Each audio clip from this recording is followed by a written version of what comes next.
Here's a look at some of those times when contestants ruined dishes on MasterChef. And to get things started, let's head straight to Canada, where one contestant did the unthinkable. The top 16 were all set for their first mystery box challenge, and it looks like they are really happy with the ingredients. 3, lift!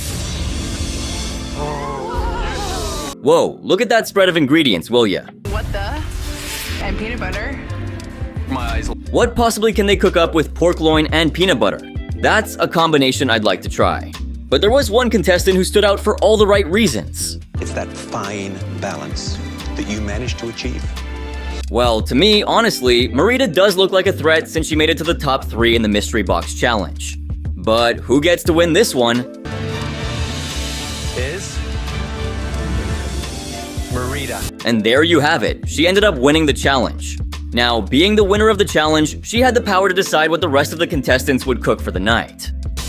By land? By air? Now, what was Marita going to choose for the contestants for their elimination challenge? I'm really hoping it isn't a duck because, well, there isn't much you can do with it. Or maybe it's just me. But let's see what she went with anyway.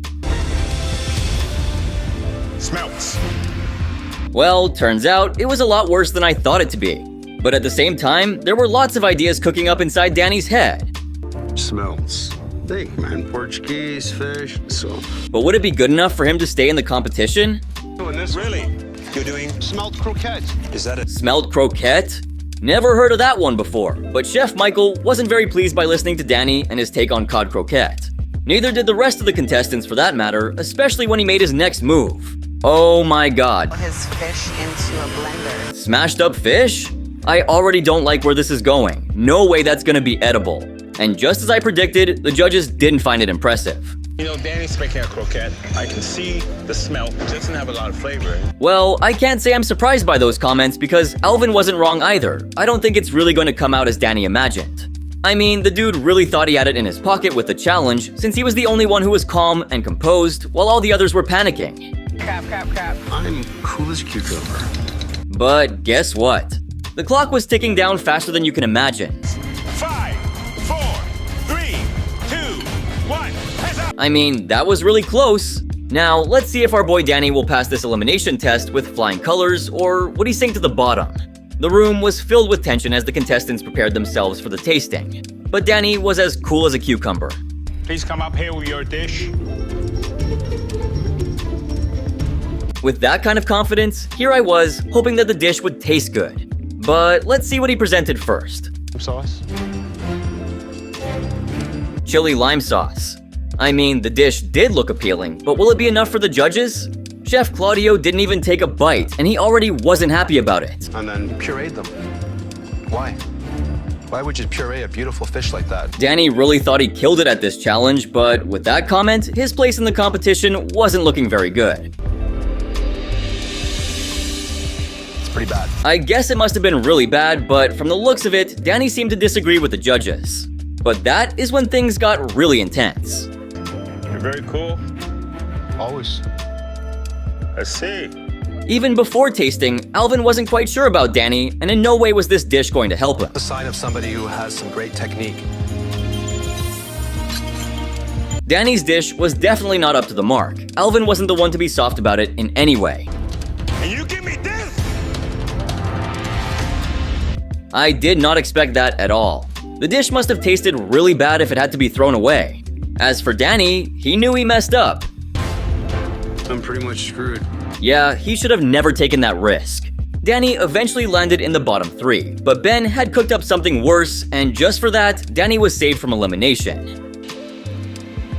Please take off your apron. You're leaving the MasterChef kitchen. Hopefully he learned a thing or two from this episode and would never puree a fish ever in his life again. Now, let's head to another mystery box challenge of season 7, and this time, the guest star is Claudia from season 6. So the challenge was all about her favorite ingredients. That Claudia has filled your mystery boxes with her favorite Latin-inspired ingredients. Ooh, Latin ingredients. I can smell the spiciness through the screen, and hopefully the contestants did justice to them. And if Claudia being there wasn't enough, they made her cook with the contestants. Claudia and Aaron Sanchez will be cooking alongside. The tension was through the roof. Now, let's see what the contestants are going to whip up, and who ends up winning the mystery box challenge. I want to stop and watch him cook, but I know I can't. Me too, Tenoria, me too. But gotta put your head in the game and try to win the challenge. Anyway, after an intense 1 hour, it was finally time to taste the top 3 dishes. 3, 2, 1, and stop! Hands in the air! The top 3 dishes were given a taste, and it was now time to reveal the winners of the challenge. Super impressed. Tenoria. Well, Tenoria it is. And you know the drill. Tenoria got to pick what the contestants would cook. Now, all the choices she had were really good desserts, and I would have wanted to pick all 3. But it's not about me, is it? So what did Tenoria go for? Check it out yourselves. Pie. Well, good choice, I say. I mean, there's a whole lot of different combinations you can whip up with those pies. But what would the contestants cook up? I feel like I'm definitely in my element right now because back in Kentucky, I baked apple pie, sweet potato pie. Well, Brandy looked way more confident than the other contestants. But would her dish live up to the confidence? Or would it be a disappointment? From there, it's all about the filling. Right on target. I mean, I am no chef, but it looks like Terry had got this in the pocket. And well, if you thought Brandy was struggling with her pie, you haven't seen Lisa Ann yet. There. Yeah. It looks. Ooh, that doesn't even look edible. Good luck to the judges because it sure looks like a nasty mess. Oh, that's bad. I gotta get this pie in the oven. It needs to be in there 10 minutes ago. Brandy was running out of time. She had just 35 minutes left on the clock, and there was all possibility of her dish being undercooked. But in the end, this is what she came up with. It's got cheddar cheese, maple in it. My kids, the one topping that we can all agree on is Cheese and maple syrup? I don't see how those 2 ingredients are going to mix together with the bacon she planned to add in the end. I mean, Christina didn't look happy at all.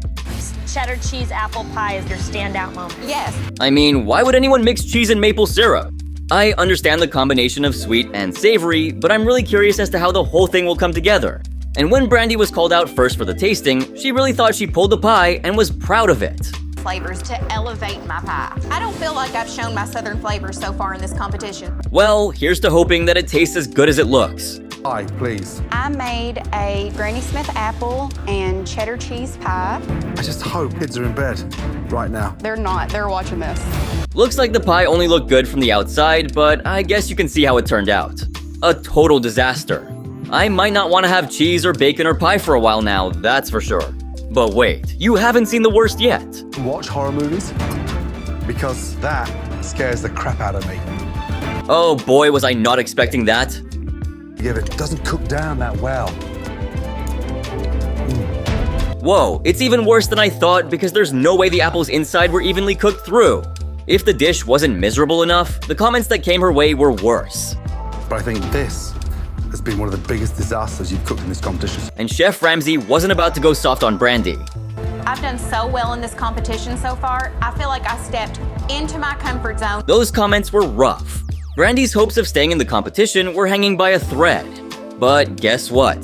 The judges decided to throw a curveball. Yes, chef. To Brittany and Brandy. Double elimination? That was totally unexpected. Looks like Brandy's Southern style pie literally took her south. Up next, moving on to another mystery box challenge from season 6, when contestants had to whip up something good using rice. Not only does your rice dish have to taste incredible, it needs to look amazing. Seems pretty easy, right?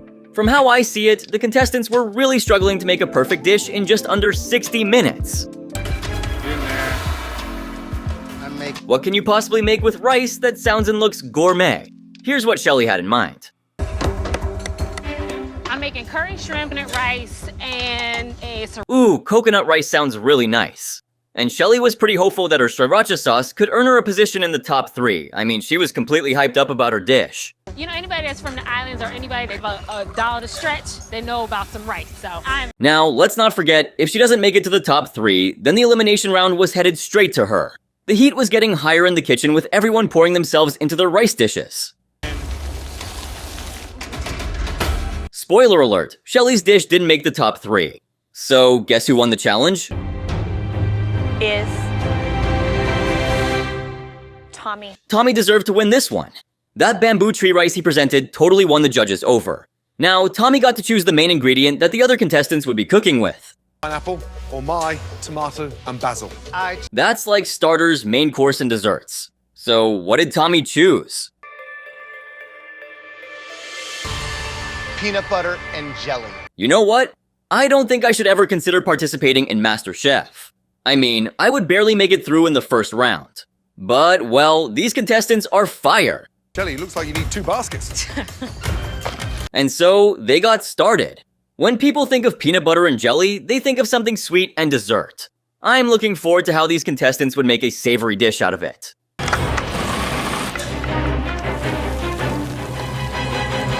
It hasn't even been 2 minutes into the timer, and Shelly already looked confused. And you'll never guess why. Why are you shaking your head? I didn't get peanut butter and jelly. Off to a rough start, huh? Or no start at all. She was so focused on getting the other ingredients that she forgot about the main star. Wow, what is she going to do now? She had one option left, to ask people around for peanut butter. While most refused to help her out, there was one who did. Extra? I don't care, I'll take whatever. Thank you. Shelly got lucky that a towel had extra peanut butter, or else it would have been the end in the MasterChef kitchen for her. But hey, shouldn't she be disqualified or something?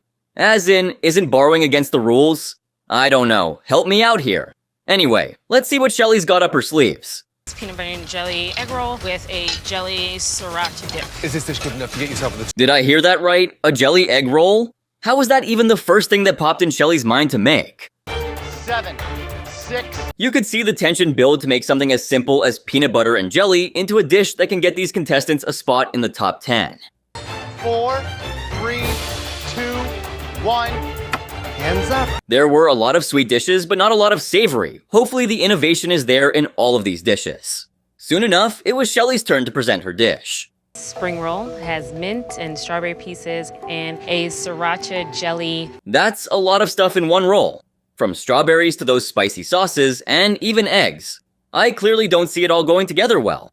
Honestly, you'd expect a better looking dish if you're fighting for a place in the competition, and that dish does not scream good looking. It's like a stuffed condom. And the taste? It was worse. It's just way off the mark. Ground beef and strawberries do not go. Ever. Whoa, I knew it would taste bad, but didn't think Chef Ramsay would spit it out of his mouth. Must have been really disappointing. It's going to be difficult for Shelly to find her place in the competition. I don't think she's going to be making egg rolls again anytime soon. First time, backwards. I'm sorry. But Shelly lived to cook another day in the competition because someone upped her worst dish. It's Sarah. Well, close call. Now. Each team is responsible for creating over 300 canapes. But you know how these team challenges can always be difficult, right? But all the contestants on MasterChef Canada were pulling through with it just fine. Until something happened. So what happened is, it barely took the blue team 5 minutes to figure out their dishes, and it was back to grinding. 100%. Josh cooks the scallops. Josh is on scallop. Okay. Good? Yeah, we're good. But let's check out what's going on with the red team. Hot Bellini, dill and caviar, like total traditional. I'm not looking for traditional. We are in an art. With disagreements taking the place of discussion, the red team was a total mess. Let's not fiddle with the smoking gun, please. No. Okay, guys, let's not lose it in the very first beginning. Nobody was ready to listen, and each of them were coming up with their own ideas. Well, sounds like one hell of an opinionated group. But would they be able to pull it off together as a team? About this. We've got more of a refined style, we love nice plating, and I think we're a little... Yeah, I really love confidence. I mean, just look at how smoothly things were going with the blue team. Each of them had different dishes to focus on, and there was absolutely no interference between each other. 1 hour left in this cook. 1 hour of cook time. Okay, so where are we at? As the timer ticked down, the teams rushed to get things in place. Coming out of this kitchen in 2 minutes. Come on, go. The pressure was building up with just 2 minutes left for the teams to present their first dish. 1. Time to get your first canopy out. Alvin was pissed. The red team had completely missed plating the dish on the right trays. Meanwhile, the blue team had already managed to present their dish. Come on, you're late, come on. Finally, the red team is out the door With dishes flying out left and right, the people at the art gallery were making their choices about their favorite team. It really was a tough choice for the judges, but there could only be one winner. The red team. Whoa, I really didn't expect the red team to take the win, because clearly they were struggling with getting along with each other. But looks like they managed it somehow in the end. Facing the pressure test. But I'm really sad that the blue team found themselves in the elimination round because it really seemed like they had it in their pockets with that tuna tartare. Sadly, going into the elimination round meant that one contestant from the blue team will be saying goodbye to everyone. Now, it's gonna take a special dish to make it back into the show. But let's see what's cooking, shall we? Cheesecake. Cheesecake? What is with MasterChef and their obsession to make desserts during an elimination round? Isn't that always a risky move? I'm ecstatic. I love cheesecake. I'm very happy. A rich, creamy... Josh wasn't happy. The dude was a savory cook, and desserts were not up his alley. Your time starts now! I'm very curious as to what flavors the contestants would make the cheesecake in, because the combinations are endless with them, and you can never go wrong with them. However, Josh had never cooked a cheesecake in his life, but despite that, he seemed pretty confident that he would make it through in this round. Way out of it. That's what I'm gonna do today. With Josh losing his mind on how to bake the cheesecake, it looks like his friends from the balcony were lending him some help. No, put it on the sheet pan. That cheesecake's worth $100,000. You have that much. But let's take a quick sneak peek into his dish, shall we? He does mangoes, he has passion fruit. I think it's going to be interesting what he does. Alright, I like the sound of that. Passion fruit and mango do really sound like a good combination, and I know for sure it'll work with the cheesecake as well. And I'll cook with fire. It's the flame. Chef. I really thought Josh would be under a lot of pressure, but look at him. The dude was having a great time cooking the dish. But this confidence didn't last long when he pulled out his cheesecake from the oven. Rose into the cake pan. Damn it, Josh. Use the spatula. You could see the regret of taking the cheesecake too lightly on his face. You never know what goes wrong. 3, 2, 1. Hands up. Oh shoot, look at that cheesecake. I don't think it's even worthy of being taken to the judges now. It was all down to crumbs. But even with the whole cheesecake falling apart, the judges were really impressed with how it turned out. But it holds well. Very good. I'm shocked really because it actually looks good, but what about the taste? During the judgment, despite making cake that was basically falling apart, Chef Michael's reaction was rather positive. It's quite magical. Thank you, Chef. Well, Chef Michael really seemed to love it, but it's not just the taste that will get Josh through the round. At this point, his position in the competition was looking bleak. And just like that, he made it to the bottom too. Josh, it pains us to see you both. I knew that Josh would be left in the bottom because that dish did not look appealing to the eye in any way, and no one would want to eat it even if it tasted good. So, will Josh be sent packing? Or would the passion fruit come to his rescue? Cheesecake with passion fruit, which is appropriate because you cook with passion. Oh, damn. I didn't think it would be the end of the road for Josh because he really did something out of his comfort zone. But looks like it has all come to an end all because of one broken cheesecake. But here comes a contestant who serves something even worse. For honeycomb, there's chocolate foil, there is saffron poached pears. Meet Rashidul, and he's actually the first Bangladeshi contestant on MasterChef Australia. And just with that one dish, he managed to surprise the judges. They were so impressed that they made Rashidul's son hand him over the apron.